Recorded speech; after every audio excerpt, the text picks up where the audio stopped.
سليمان من عبد العزيز علي وقوفهما دائما بجانب باكستان وشعبها في السراء والضراء كالجبال الراسيات والتاريخ يشهد ذلك ونحن لا ننسى أبدا إن شاء الله بإذن الله. Ladies and gentlemen, Assalamu alaikum.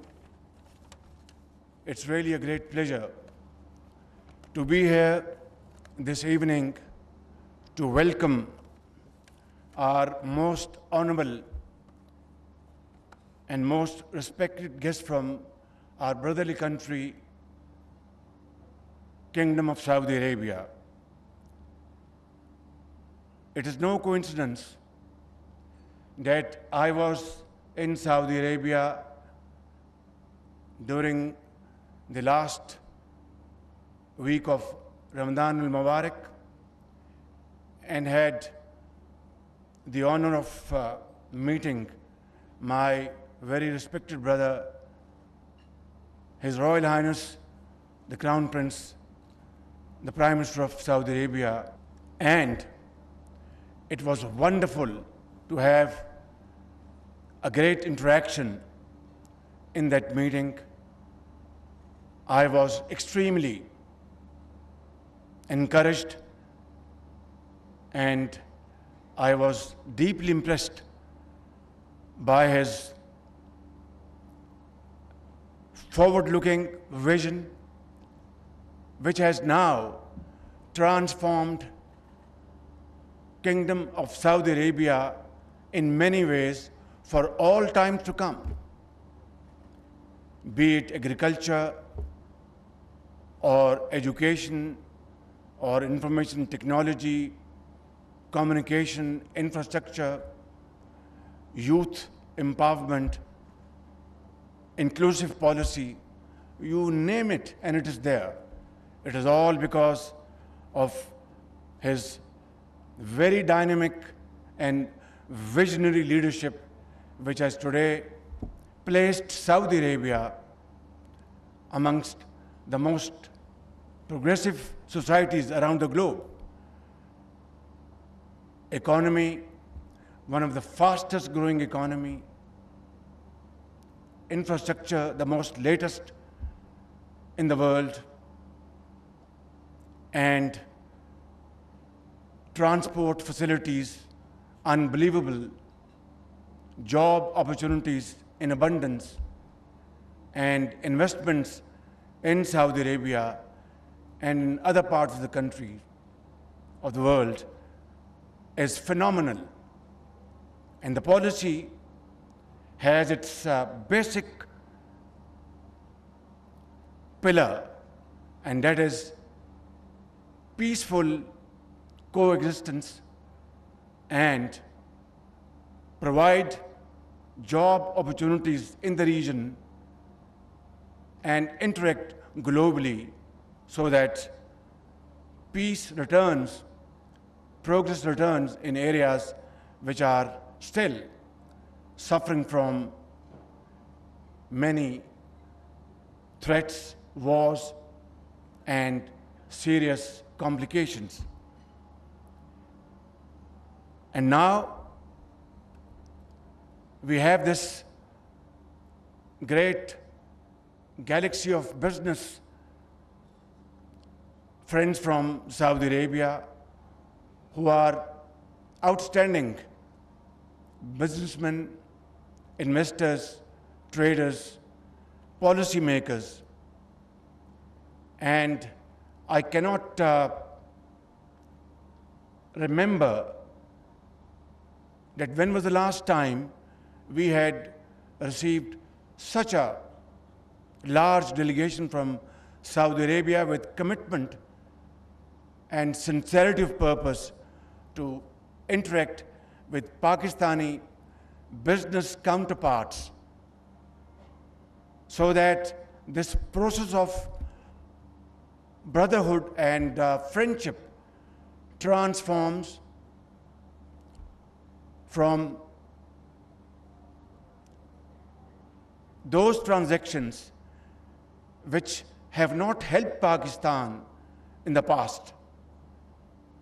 There's no question about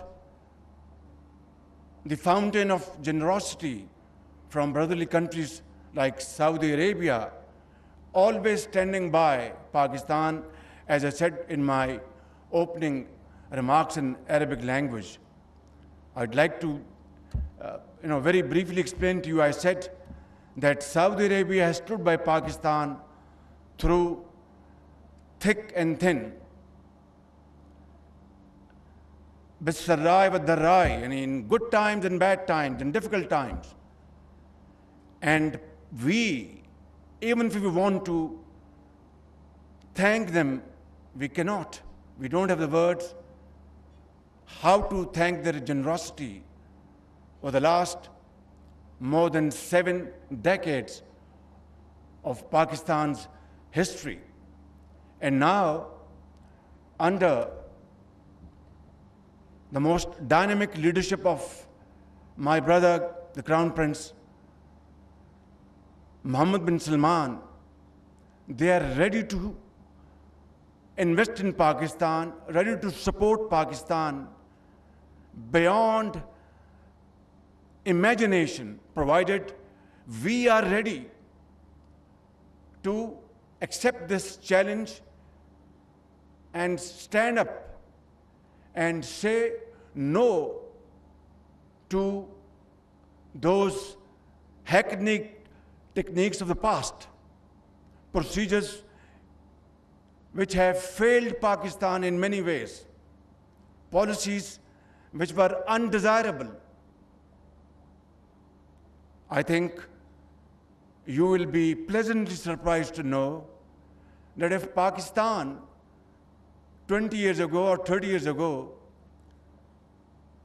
was able to offer its capabilities to train our Saudi brothers in various walks of life, I can assure you, my brothers and sisters, without any fear of contradiction, that Saudi Arabia today is far more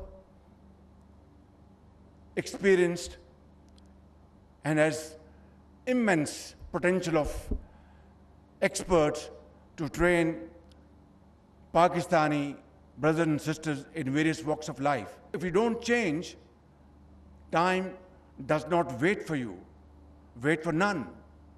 So I think these are the challenges which we have to account for. And if we really want to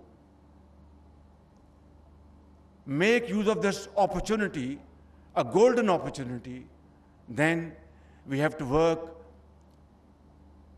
untiringly. Like now our brothers and sisters are working in Saudi Arabia. Some of you might feel that I am daydreaming or telling you stories which don't exist. No.